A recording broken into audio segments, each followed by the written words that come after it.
হরে কৃষ্ণ কৃষ্ণ কৃষ্ণ হরে হরে, হরে রাম রাম রাম হরে হরে। শ্রী গুরু নিতাই গৌর সীতানাথ প্রেমানন্দে হরি হরি বল। শ্রী গুরু নিতাই গৌর সীতানাথ প্রেমানন্দে হরি হরি বল।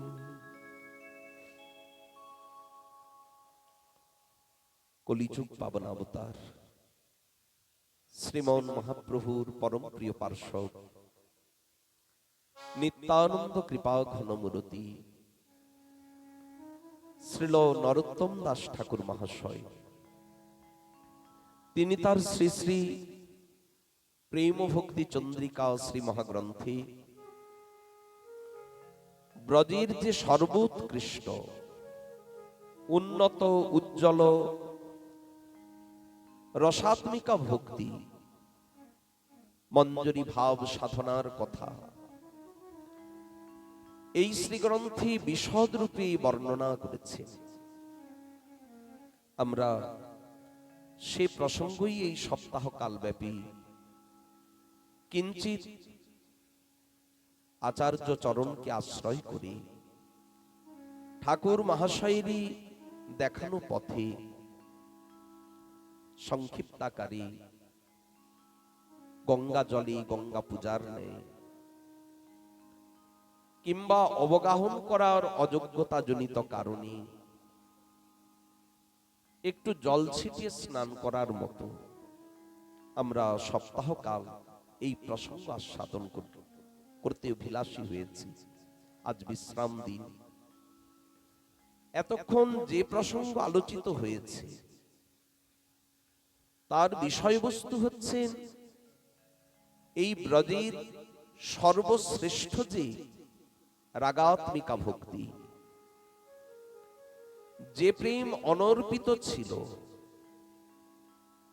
এই কলিযুগে সেই প্রেম হয়েছে অত্যন্ত সুলভ। কিন্তু সেই অনর্পিত বস্তু দিলেন কি? কলিজগতের প্রত্যেকটি জীব তার কাছেই চিরঋণী। ঋণ শোধ না করলে যে অকৃতজ্ঞের কাজ করা হবে। যিনি এমন সম্পত্তি বিতরণ করছেন মাতৃশ জীবের দ্বারে, ঘরে ঘরে জনে জনে, অধম পতিত কাহুকে প্রভু নাহি বাছে। ব্রহ্মার দুর্লভ প্রেম সবাকারে যাচ্ছে।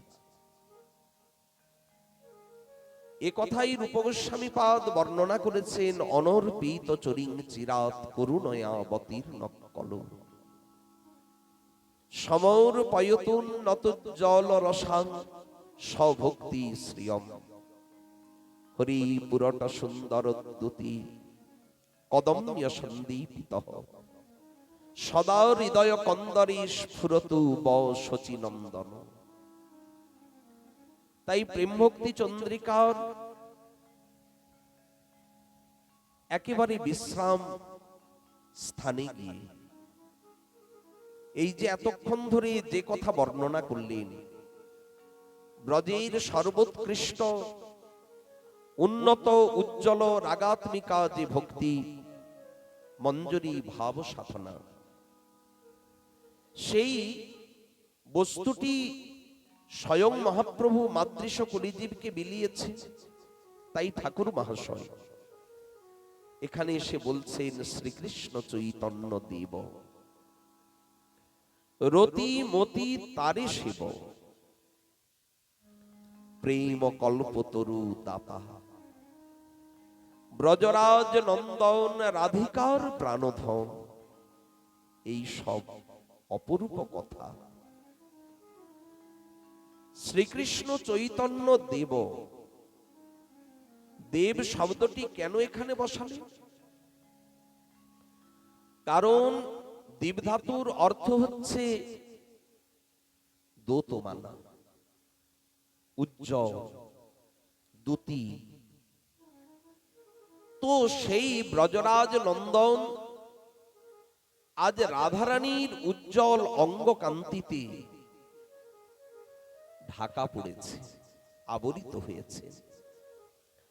এবং দেখুন, কৃষ্ণ বর্ণ সর্ববর্ণকেই আত্মসাৎ করে নেয়। কৃষ্ণ বর্ণকে কিছু বর্ণ দিয়ে কি ঢাকা যায়? আবার কৃষ্ণ বর্ণ যদি প্রাচুর্যপূর্ণ হয়, কৃষ্ণের অঙ্গকান্তি একটু পূর্বেই দাদা আলোচনা করছিলেন, কালকেও বিশদ আলোচনা করেছে। যে রূপের এক কোণ ডোবায় সর্বত্রিভুবন, তাহলে সেই কান্তি কেমন পরম প্রবল, অথচ সেই কান্তি আজ ঢেকে গিয়েছে। কারণ একটাই, রাধারানীর সেই স্বর্ণকান্তি, তার উজ্জ্বলতা আরো আরো অধিক। তাই তো দেবী এখানেই দীপধাতু সার্থকতা লাভ করেছে। আজ সেই রাধারানীর অঙ্গ কান্তিতেই ঢাকা পড়েছেন ব্রজরাজ নন্দন। ইনি রাধিকার প্রাণধন। এই সব অপরূপ কথা মহাপ্রভু আজ সেই প্রেম বিতরণ করবার জন্যই এই কান্তি বা এই বর্ণটি ধারণ করেছে। এই যে রাধার প্রেম বিলাবে কোথায় এসে দিচ্ছেন? নবদ্বীপে অবতরী, অবতীর্ণ হয়েছেন নবদ্বীপে। রাধাভাব কান্তি ধরি, তাই তো গৌরাঙ্গ। ইনি অন্য কেউ তো নন, সেই ব্রজরাজ নন্দন, যিনি রাধিকার প্রাণধন। এগুলি কি আর কম অপরূপ কথা? এই সব অপরূপ কথা। আজ সেই ব্রজরাজ নন্দন রাধার ভাবকান্তিতে আবরিত হয়ে তিনি গৌরাঙ্গ রূপে প্রকটিত হয়েছে। কোথায়? নবদ্বীপে অবতরী। রাধাভাব অঙ্গী করি, ভাব কান্তি অঙ্গের ভূষণ। শ্রীল কৃষ্ণদাস কবিরাজ গোস্বামী চরণ তিনি তার শ্রী শ্রী চৈতন্য চরিতামৃতে বর্ণনা করেছেন যে পূর্বে ব্রজ বিলাসে যেই তিন অভিলাষী, যত্নে আস্বাদন না হইল। কি কি তিনটে বাসনা? ওই যে কৈছন মধুরিমা, কৈছন রাধা প্রেমা, কৈছন সুখেতি ভোর। এতিন বাঞ্ছিত ধন ব্রজে না হইল পূরণ, পুরইতে মনে উঠে ওর। বিচার করিল মনে রাধার স্বরূপ বিনে, এ তিন বাসনা কভু পূর্ণ নয়। তাই রাধা ভাব কান্তি ধরি, রাধা প্রেম গুরু করি, আজ নবদ্বীপে করল উদয়। পূর্বে ব্রজ বিলাসে যেই তিন অভিলাষে, যত্নে আস্বাদন না হইল। কি করে হবে? আশ্রয় জাতীয় সুখ আর বিষয় জাতীয় সুখ তো এক নয়।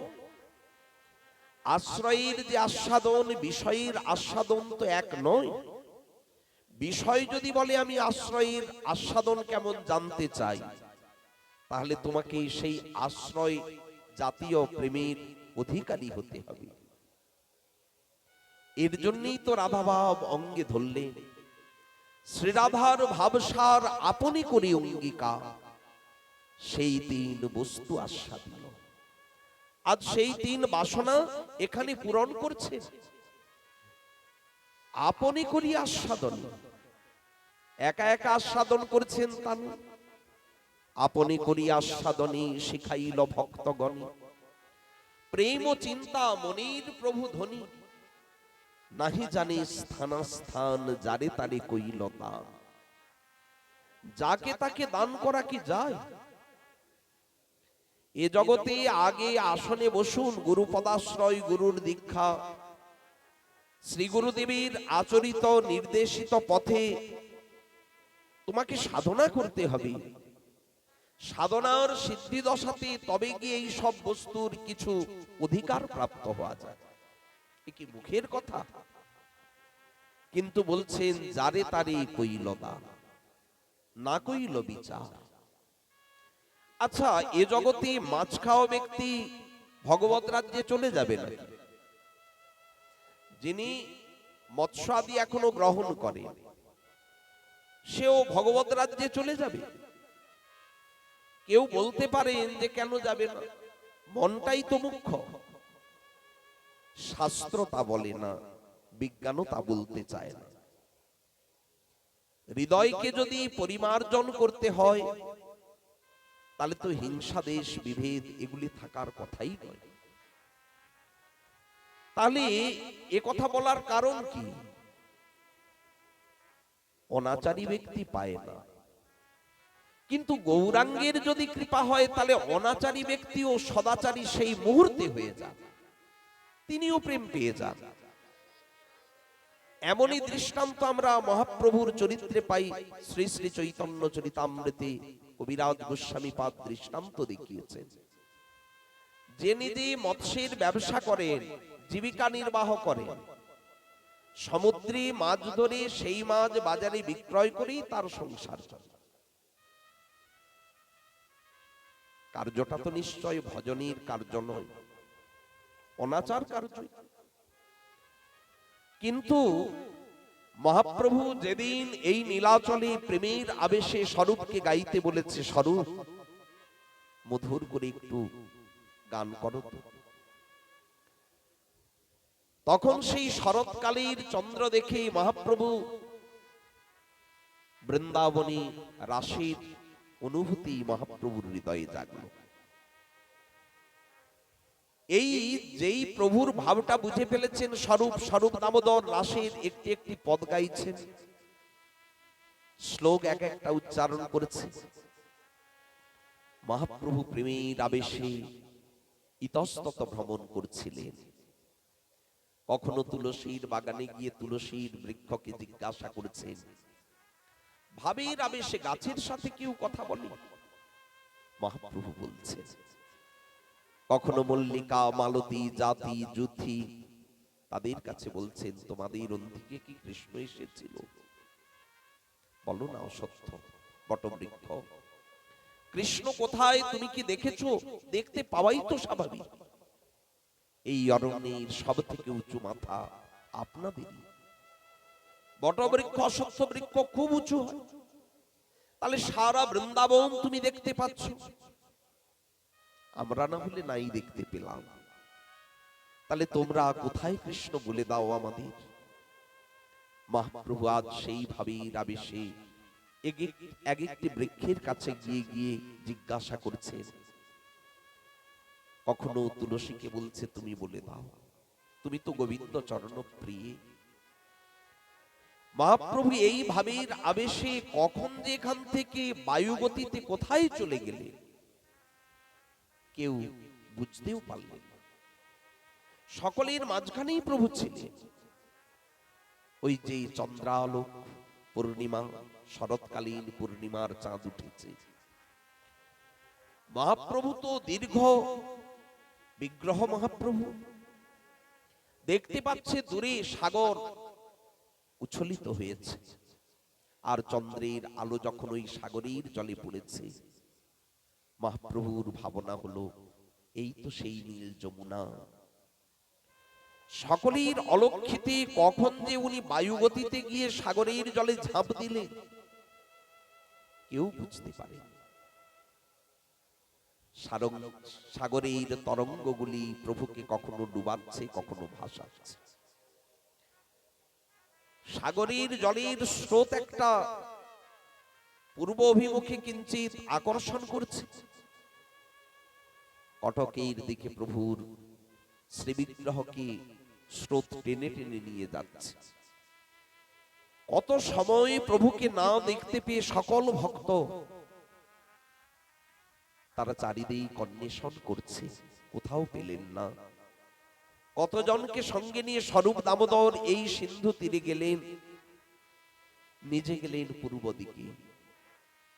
হঠাৎ দেখে এক জালিয়া কাঁপতে কাঁপতে আসছে, সারা শ্রীঅঙ্গে তার প্রেম পুলকের চিহ্ন। দেখে ভাবলেন কাঁধে জাল, এ তো জালিয়াই হবে। কিন্তু জালিয়ার শ্রীঅঙ্গে প্রেম এলো কোত্থেকে? জালিয়া তো নিশ্চয় সাধন ভজন করে না, আর যদি সাধন ভজন করে তাহলে জালিয়া বৃত্তি করতে পারবে না। তাহলে ইনি প্রেম পেলেন কোথায়? শচীর নন্দন বিনি নাহিয়া, হেন অবতার হবে কি হয়েছে, হেন প্রেম পরচা। দুরমতি অতি পতিত পাষণ্ডী প্রাণী না মারিল কারি, হরিনাম দিয়া হৃদয় সথিল যাচি গিয়া ঘরে ঘরে। জালিয়াও এ জাতীয় প্রেম এমন করুণাময়ের কৃপাতেই নিশ্চয় পেয়েছে। সন্দেহ হলো স্বরূপ দামোদর। স্বরূপ দামোদর তাই সামনে গিয়ে ডাকছে, এই যে জালিয়া, এদিকে কাউকে দেখেছো? জালিয়া বললেন, এদিকে আপনারাও যাবেন না। এমনি কোন মানুষ এদিকে কেউ নাই, মনুষ্যের চিহ্ন মাত্র নাই। এই গভীর রজনীতে মানুষ আর এখানে কি করবে? কিন্তু এক মৃত পড়ে আছে, ছ্যাদ করে উঠেছে স্বরূপের মুখখানা। জালিয়া, তুমি কাঁপছো কেন? তোমার জিহ্বা বিড় বিড় করে কৃষ্ণ নাম গাইছে কেন? ও কথা বলবেন না, ওই ভয়ঙ্কর ভূত আমাকে চেপে ধরেছে। আমি তো সারা রাত্রি জাল দিয়ে মাছ ধরি, এই সাগরের বুকে আমার কোনো ভয় নাই, ডর নাই। নৃসিংহের মন্ত্র আমি সর্বক্ষণ উচ্চারণ করি, ফলে কি কোনো অপদেবতা আমার দিকে দৃষ্টি দিতে পারে না।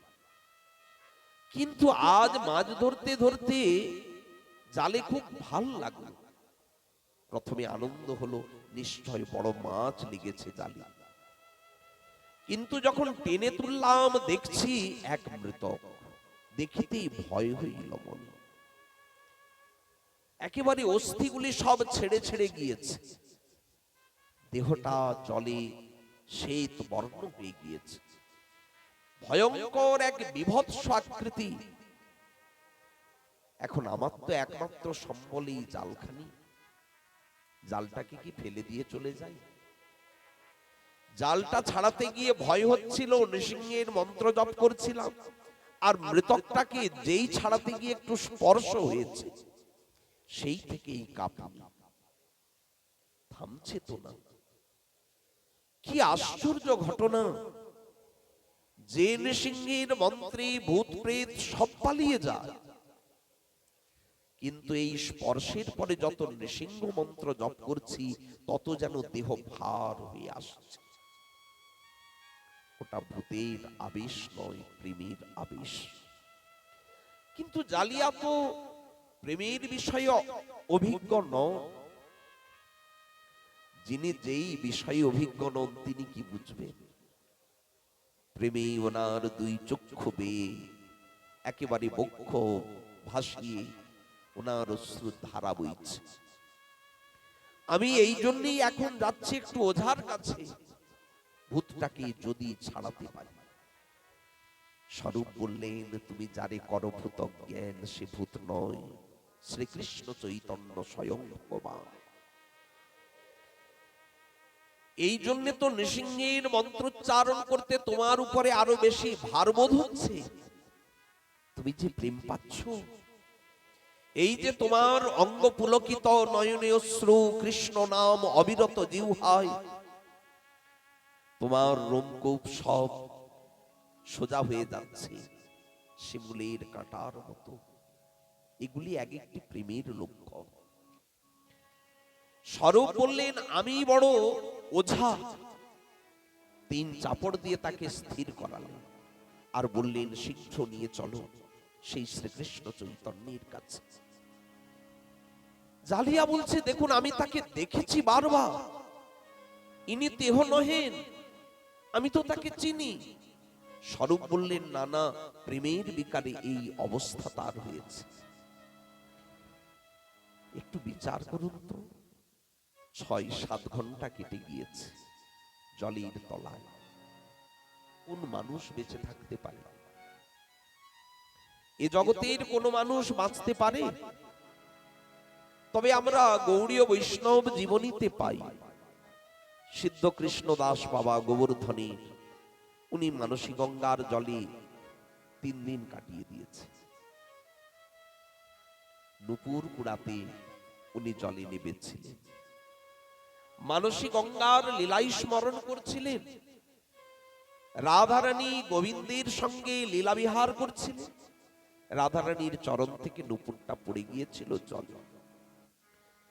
সিদ্ধ বাবা সেই সময় এই স্মরণ করতে করতেই নেমেছিলেন মানসী গঙ্গায়, ওই যে ডুব দিয়েছে আর উঠেনি। এদিকে তো না পেয়ে সিদ্ধ বাবাকে ব্রজবাসীরা খুঁজছে। 3 দিন পরে বাবাকে দেখছেন মানসী গঙ্গার থেকে উঠে আসছে। বাবা কোথায় ছিলেন আপনি? বলে কেন, এই তো আমি স্নান করে উঠে এলাম। কত সময় কেটে গিয়েছে স্মরণে তার কিন্তু কোনো খেয়াল নাই, ভ্রুক্ষেপ নাই। 3 দিন মনে হচ্ছে যেন একটা মুহূর্ত। ওই তো রাধারানীর নুপুরটা কুড়িয়ে তার চরণে পরাতে যতটুকু সময় লাগে তাতেই এখানে 3 দিন কেটে গিয়েছে। 3 দিন জলের তলায় ছিলেন কিন্তু প্রাণ যায়নি। তাহলে স্বয়ং সচ্চিদানন্দ বিগ্রহ। এ জগতে তার কি জন্ম আছে নাকি তার মৃত্যু আছে? এগুলি সব লীলা, নিত্য সিদ্ধ স্বরূপ।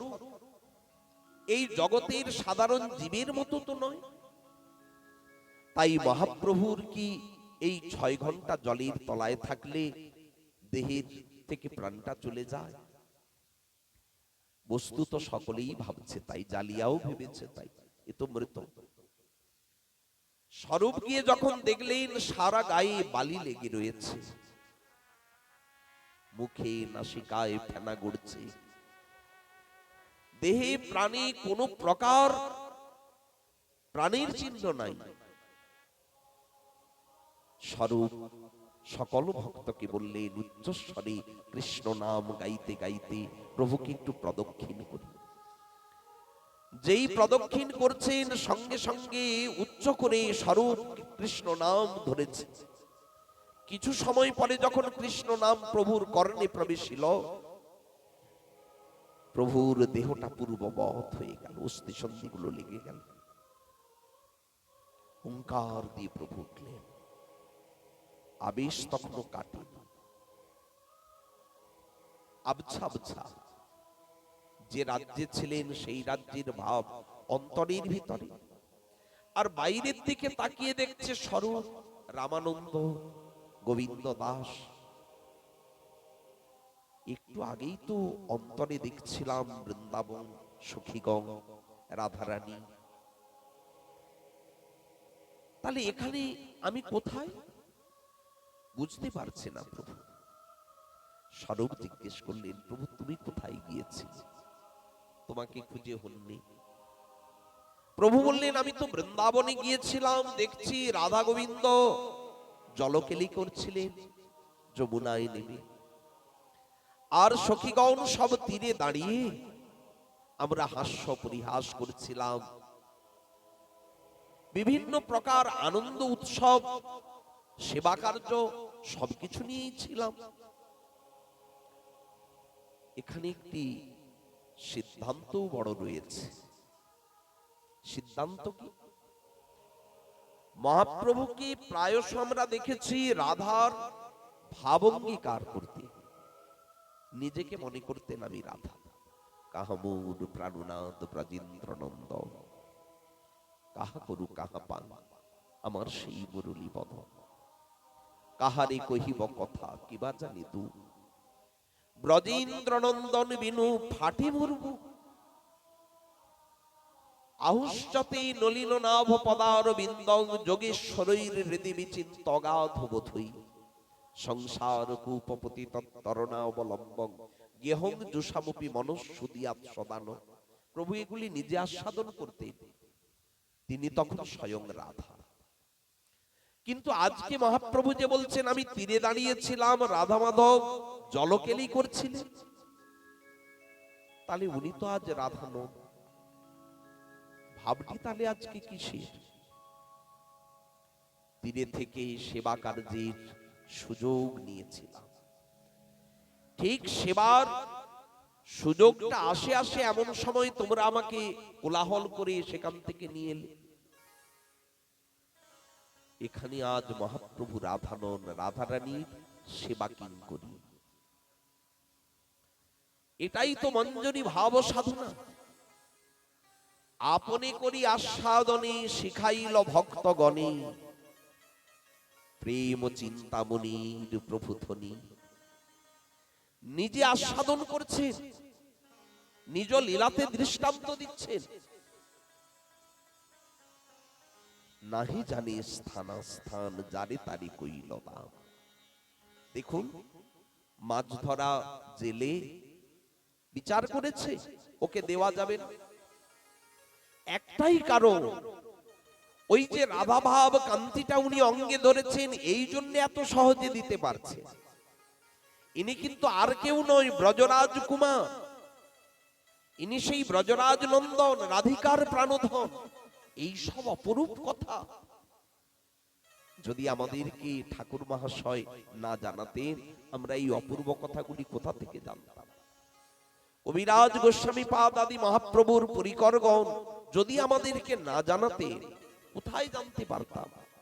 মহাপ্রভুকে আর সব মহাপুরুষদের সঙ্গে আমরা বসিয়ে দিতাম।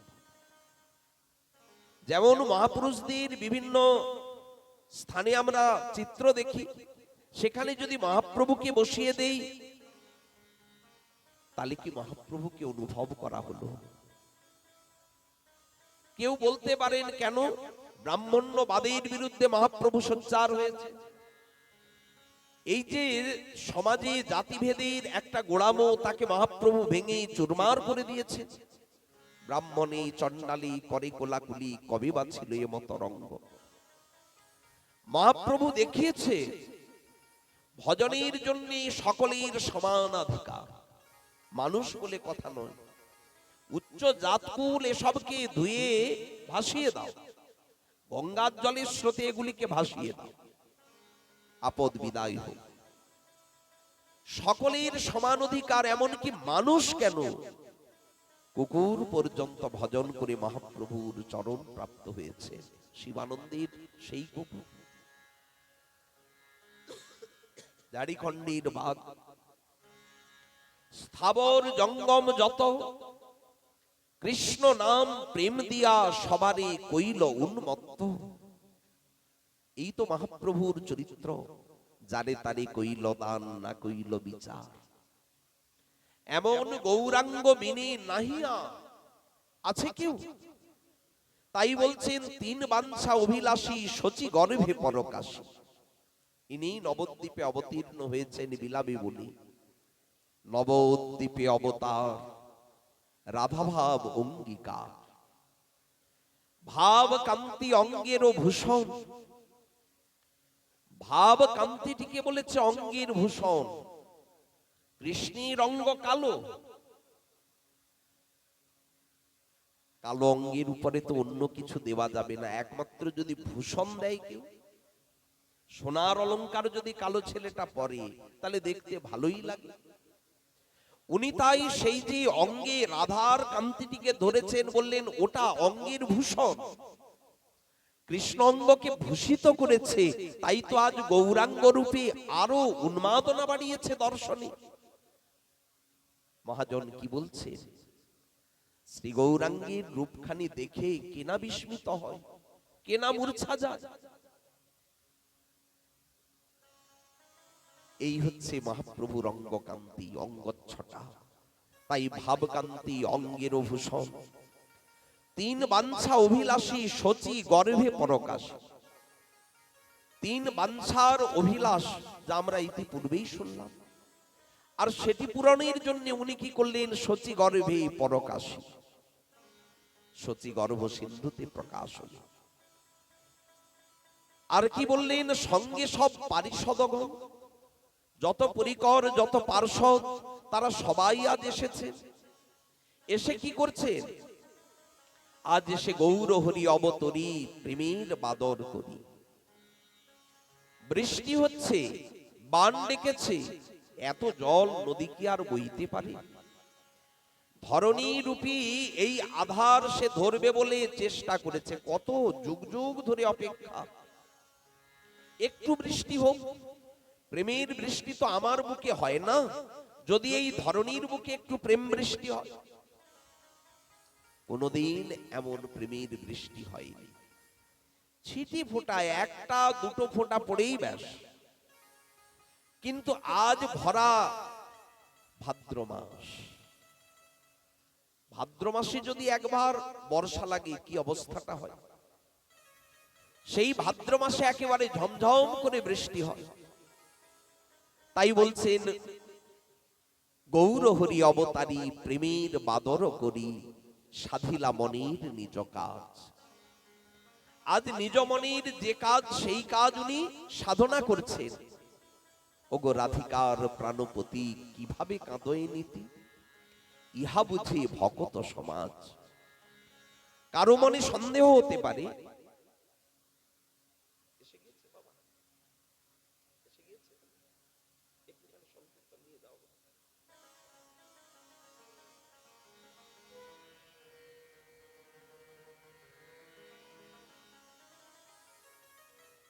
জয় মহাপ্রভু। আমাদের বর্তমান শ্রীপাঠ গোপী বল্লভপুরীর মহন্ত মহারাজ শ্যামানন্দ প্রভুর বংশবতংশ প্রভুপাদ শ্রী কৃষ্ণ কেশবানন্দ দেব গোস্বামী বাবা মহারাজজি আজ এখানে এসে উপস্থিত হচ্ছেন। বাবা মহারাজজি এসেও গিয়েছেন, তাই কয়েকজন ভক্ত বাবাকে একটু আবাহন করে ওখান থেকে নিয়ে আসছে। আমরা এখনই তার শুভ দর্শন প্রাপ্ত হব।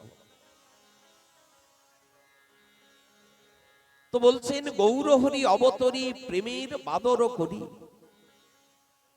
কেমন বাদর? মানে বর্ষাটা কেমন হয়েছে? মহাজন লিখছেন কেমন বর্ষা জানো? পতিত হেরিয়া কান্দে। প্রভু আজ পতিতকে দেখে নয়নে অশ্রু। কে এমন করে পতিত দেখে কেঁদেছে? পতিতকে দেখে তো রাগ হয়েছে সব ভগবানের। এ পতিত, এ অনাচারী। তাই তার প্রতি প্রভু সর্বক্ষণ রুষ্ট হয়ে কি করেছেন? তাকে বিনাশ করেছে। কিন্তু আজকে দেখুন মহাপ্রভু তেমনটি করছেন না। তিনি কি করছেন? পতিত হেরিয়া প্রভু কান্দে, স্থির নাহিক বান্দে। তিনি স্থির হচ্ছেন না, কেউ তাকে স্থির করতে পারছেন না। করুণ নয়নে চায় নিরুপম হেমজিনী, উজর গোরাতনু অবনি ঘন গড়ি যায়। গৌরাঙ্গীর নিছনি লইয়া মরি। মহাপ্রভুর এই করুণার কথা চিন্তা করে আমরা মরে যাই। অরূপ মাধুরী পীড়িতি চাতুরী, তিন তিন আধো পারসিতে পাশরিতে নারী।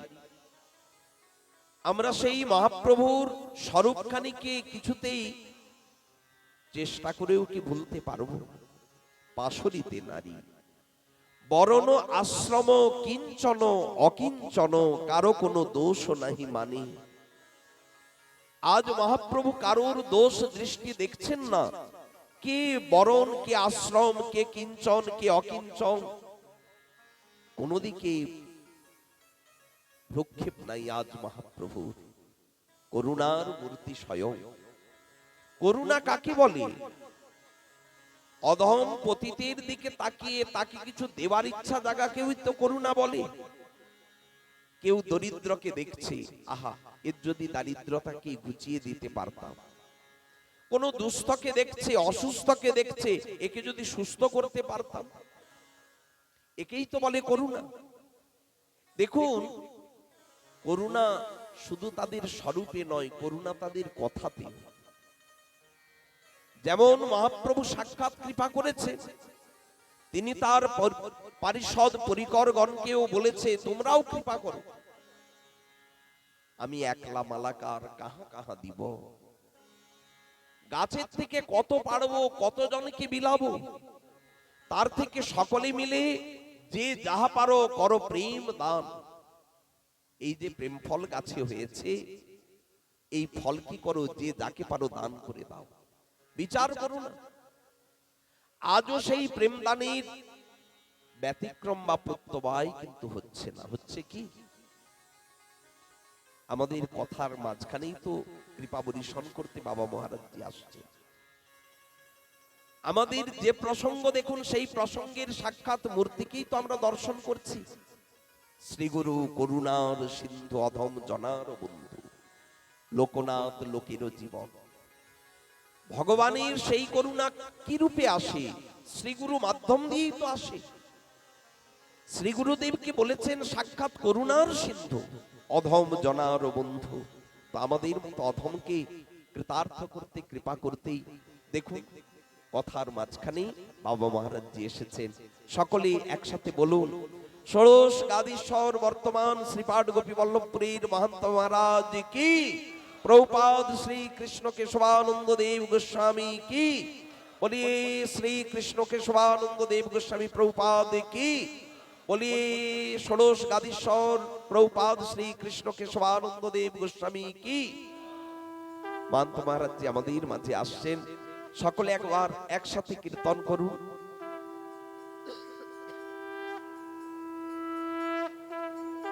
শ্রীকৃষ্ণ চৈতন্য প্রভু নিত্যানন্দ, হরে কৃষ্ণ হরে রাম, শ্রী রাধা গোবিন্দ।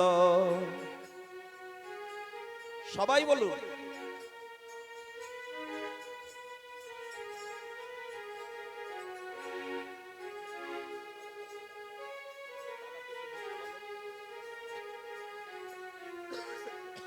শ্রীকৃষ্ণ চৈতন্য প্রভু নিত্যানন্দ, হরে কৃষ্ণ হরে রাম, শ্রী রাধা গোবিন্দ।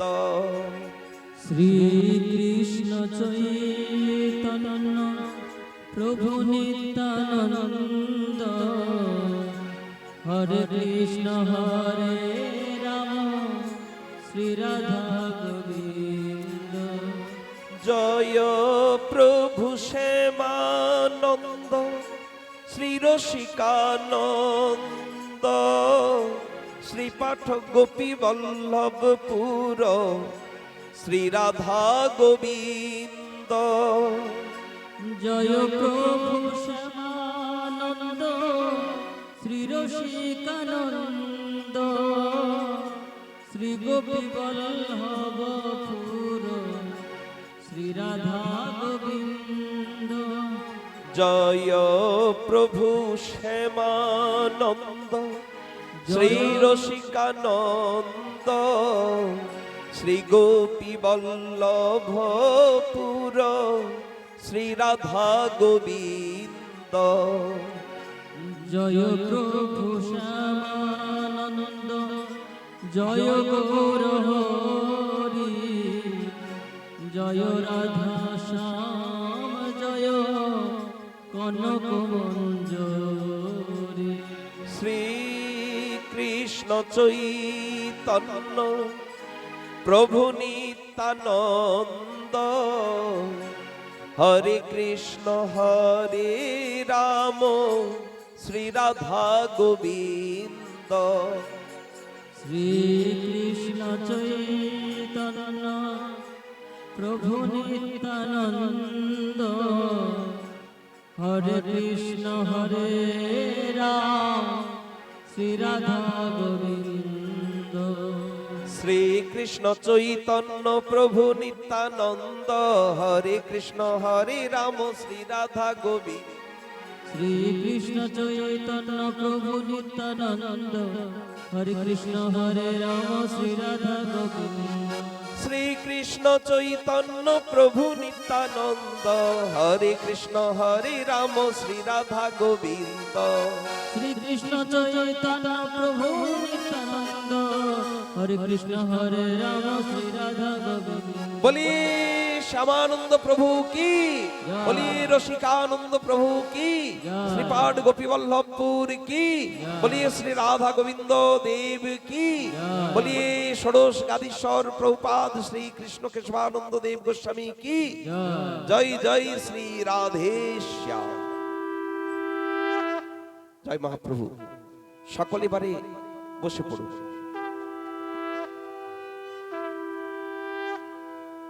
পাঠ অন্তে সকলে দণ্ডবোধ করবেন। আপনারা এবারে যারা শ্রোতা আছেন তারা সবাই বসে পড়ুন। জয় মহাপ্রভু। কাজ এমন করে প্রেমের কোনদিন প্রচার হয়নি। কি বলছেন? অরূপ মাধুরী পীড়িতি চাতুরী, তিন আধো পাশরিতে নারী, বরণ আশ্রম কিঞ্চন অকিঞ্চন, কারো কোনো দোষ নাহি মানি। কমলা শিব বিহি দুলহ প্রেম নিধি, দান করয়ে জগজনী। মহাপ্রভু জগজনকে কি দিচ্ছেন? শিব পাইনি, এ বস্তু লক্ষ্মী দেবী পাননি, পাইনি স্বয়ং ব্রহ্মা সৃষ্টিকর্তা। কমলা বিহি শিব তারা পায়নি, তারা চেষ্টা করেছে পাওয়ার, কিন্তু আজ স্বয়ং মহাপ্রভু জগজনকে সেই প্রেম বিলিয়ে দিচ্ছে। তাই বলছেন, অবনীর ভাগ্যে বিহরে দোনো ভাই, ভুবন মোহন গোরাচাঁদ আর নিতাই। নিতাই চাঁদ আর গৌর সুন্দর দুজনে আজ সেই প্রেম বিলাচ্ছেন। বিষ্ণু অবতারে তুমি প্রেমের ভিখারি, বিষ্ণু অবতারে তুমি তো প্রেমের ভিখারি ছিলে। শিব সুখ নারদ লইয়া জনাচারী, প্রেম দিয়েছ।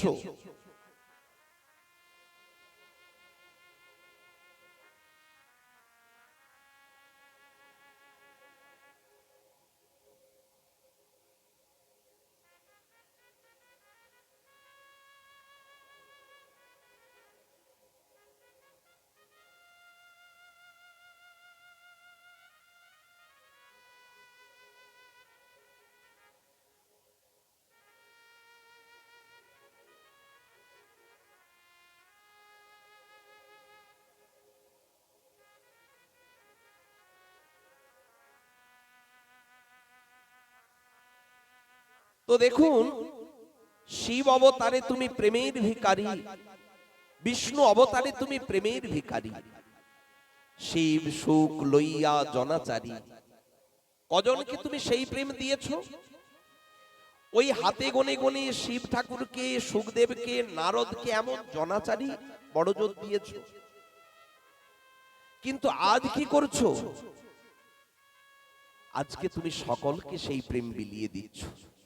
আরেকটা ঘটনা আমরা জানি, সিন্ধু বন্ধ কইলা তুমি রাম অবতারী। এটা কম প্রশংসার কথা নয়। সাগরকে বেঁধে ফেলা একই মুখের কথা নাকি? সাগরে উত্তাল ঢেউ, কত সাগর গভীর, তাকে পাথর দিয়ে কাঠ দিয়ে কি আর বাঁধা যায়? রামচন্দ্র বেঁধেছিলেন, সীতামাকে উদ্ধার করতে রামচন্দ্র সেতু বন্ধন করেছিলেন না? এটা চারিদিকে কিন্তু আমরা ঘোষণা পাই, প্রশংসা পাই, কিন্তু মহাপ্রভু যে তার থেকে অনেক বড় সাগর বেঁধেছে, কই সে কথা তো কেউ বলে না। বলে কি? জয় মহাপ্রভু, জয় শ্রী গুরুপাদ পদ্ম কি, বলিয়ে শ্রী গুরুপাদ পদ্ম কি।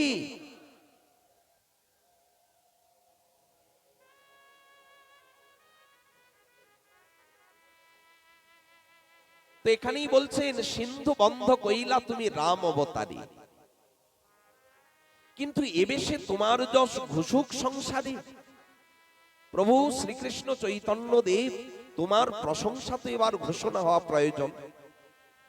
কারণ উনি সামান্য সাগরটা বেঁধেছিলেন ভারত আর শ্রীলঙ্কার ভিতরে।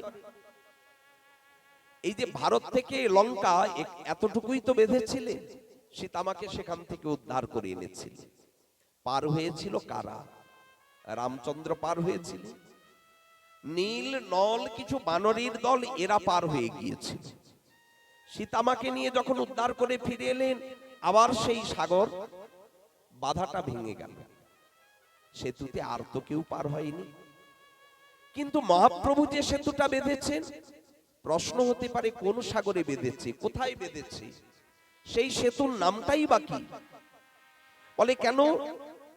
হরিনামের সেতু, তুমি যে এই জগতের থেকে ভবসাগর, সেই জগতের মধ্যে যোগাযোগের যে মাধ্যম, সেখানটাই যে বেঁধে দিয়েছো। তুমি কি করেছো? এবে সিন্ধু তুমি বেঁধে দিয়েছো হরিনাম সংকীর্তনের দ্বারা। হরিনাম সংকীর্তন করিলা সেতু বন্ধ, সুখে পার হোক যত জড় পঙ্গু অন্ধ। প্রাকৃত সেতু নয় যে সাগরের ঢেউয়ে ভেঙে যাবে, এ তো অপ্রাকৃত সেতু। হরিনামকে কে ভাঙবে? আচ্ছা, উনি কোথা থেকে এই সেতুর বুদ্ধিটা পেলেন? মনে হতে পারে এই যে হরিনামের সেতুটা উনি বাঁধলেন, উনি এই বুদ্ধিটা কার থেকে নিলেন? এটা কিন্তু ওই হনুমানের থেকেই ধার করা। আমাদের আচার্যগণ কিন্তু দেখুন হনুমানকেও মর্যাদা দিয়েছেন, নৈষ্ঠিক ভজনেই তোমারে কহিল ভাই, হনুমান তাহাতে প্রমাণ। হনুমানকে দেখিয়েছে তার নামে কেমন নিষ্ঠা, স্বরূপে কেমন নিষ্ঠা। নাম কখনো কাউকে ডুবিয়ে দেয় নাকি? নাম যদি কেউ করে সে কখনো ডুবে যায়? তাহলে আমি যদি পাথরে রাম নাম লিখে সেই পাথরকে যদি দিয়ে দেই, পাথর কি ভাসবে না? তাহলে মহাপ্রভু সেই ভাবটিকে এখানে নিয়েছেন। হরিনামের যদি একেবারে সম্পূর্ণ সেতু গড়ে দেই, তাহলে এই হরিনাম সেতু দিয়ে কারা পার হবে? বললেন সুখে পার হোক যত জড় পঙ্গু অন্ধ। এখন নল নীল এরকম দু একজন পার্ষদ শুধু পার হবে তা নয়, এই জগৎ সংসারীর যারা জড়, জড় বলতে চেতনা নাই, পাথরের তো চেতনা নাই, কাঠ ইট এই যে প্রকৃতিতে জড় পদার্থগুলি দেখছি, এদের তো চেতনা নাই, তাই বলি অচেতন বা জড়। এ জগতে যাদের গুরু বৈষ্ণব বিষয়ে কোনো চেতনাই হয়নি, আজ এ জগৎ সংসারে যারা ভগবত বিষয়ে কোনো চেতনাই প্রাপ্ত হয়নি, অচৈতন্য জীব যারা, সেই জড় যদি মহাপ্রভুর এই হরিনামের শ্রবণ কীর্তনের একটু সৌভাগ্য পেয়ে যায়, করতে হবে না, কেউ করছে, চরণতলে এসে যদি বসে পড়ে। লক্ষ্মীরা কি নাম করে উদ্ধার হয়েছিলেন? উনি তো হরিদাস ঠাকুরের নাম শ্রবণ করেছিলেন বসে বসে, দুষ্ট চিন্তা নিয়ে এসেছিল, শুভ চিন্তা নিয়ে নয়। ভেবেছিল নাকি যে যাই সাধু ওখানে নাম করছে, নামটা একটু শুনে আসি, এই ভাব নিয়ে তো উনি জানেন। অথচ দেখুন সেই হরিনাম লক্ষ্য হীরাকেও উদ্ধার করিয়ে দিলেন, পরম মহান্তি বানিয়ে দিলেন। তাহলে এই হরিনাম সংকীর্তন করিলা সেতু বন্ধ, কারা পার হবে? বললেন জড়, যারা পঙ্গু। পঙ্গু মানে হাঁটতে পারে না। সাধু শাস্ত্র পদ যে রয়েছে না, এই পথে আমাদের মতো জীব যারা হাঁটতে পারি না, তাদেরকে অনেক কিছু করতে হবে না, বদন ভরে বাহু তুলে একবার হরিবোল হরিবোল বলে ডাকো। এই হরিনাম সংকীর্তন সেতু ধরে তুমিও ভবসাগর পার হয়ে যাবে। আর কি বললে? যারা একেবারে অন্ধ, দেখতে পায়। দেখুন সকলেই তো আছে এই জগৎ সংসারে, ভগবত কৃপায় কি নাই? গুরুদেব নাই, বৈষ্ণব নাই, বিগ্রহ কি নাই? থাকলে হবে কি? দেখতে পেলে তো। এরা অন্ধ, না গুরুদেবকে দেখতে পান, না দেখতে পান এই জগৎ সংসারে বিগ্রহ স্বরূপকে। ইনি কি বিগ্রহ নাকি? আপনারা যখন কোন স্থানে যান, দেবালয় যদি থাকে, শ্রীপাঠ গোপীবল্লভপুরেই গেলেন, তো এখানে যাওয়ার পরে যখন গোবিন্দদেবকে দর্শন করে, ওই যে একটা কথা, রূপ তো নয় যেন শোয়াকুলির কাঁটা, কাঁটাটা বাঁকা, একবার যদি ওই কাঁটা প্রবেশ করে আর চেষ্টা করেও টেনে বার করতে পারবেন না। রূপ গোস্বামী পাদ যেমন বলেছিলেন না, বেজস্তুতি, ওগো সংসারের যদি বাসনা থাকে তাহলে সাবধান, বৃন্দাবনে গেলেও খবরদার যেন গোবিন্দদেবকে দর্শন না করো। যদি গোবিন্দদেবকে দর্শন করো তাহলে আর যে সংসারে তোমার মন বসবে না। তার মানে বলতে চাইছেন তোমরা এখনো কেন সংসারে মজে রয়েছো, একবার গোবিন্দদেবকে তো দর্শন করে এসো। শ্যামানন্দ রসিকানন্দ প্রভুর হৃদয় বল্লভ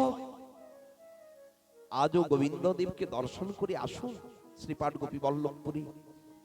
একবার যদি দর্শন করেন সেই রূপ হৃদয় থেকে বার করতে আর পারবেন তো? এমন বাঁকা, কিন্তু বাঁকা হলে কি হবে, ওনার সেই বক্র স্বরূপটি হচ্ছে মাধুর্যের আধার। মনে হতে পারে আচ্ছা উনি তো সোজা হলেই পারতেন, যে কোনো মানুষ সোজা দাঁড়ালেই তো দেখতে ভালো লাগে, বাঁকা হয়ে দাঁড়ালে লোকে বলে দেখো উনি কি বাঁকা হয়ে দাঁড়িয়েছে। আসলে উনি যে চেষ্টা করেনি তা না, চেষ্টা করেছেন সোজা হয়ে দাঁড়াতে। দেখুন তো দ্বারকাধীশ উনি কি বেঁকে আছেন? মথুরাপতি কোথাও কি বেঁকে দাঁড়িয়ে থাকেন? তাহলে বাঁকা কোথায়? যখনই রাধারানী বাম পাশে আছে তখনই উনি বেঁকে যাচ্ছেন। কেন বেঁকে যাচ্ছেন বললেন, রাধারানীর সেই প্রেমের ভারটা মাথায় নিয়েছে। দেখি তো কত ভার।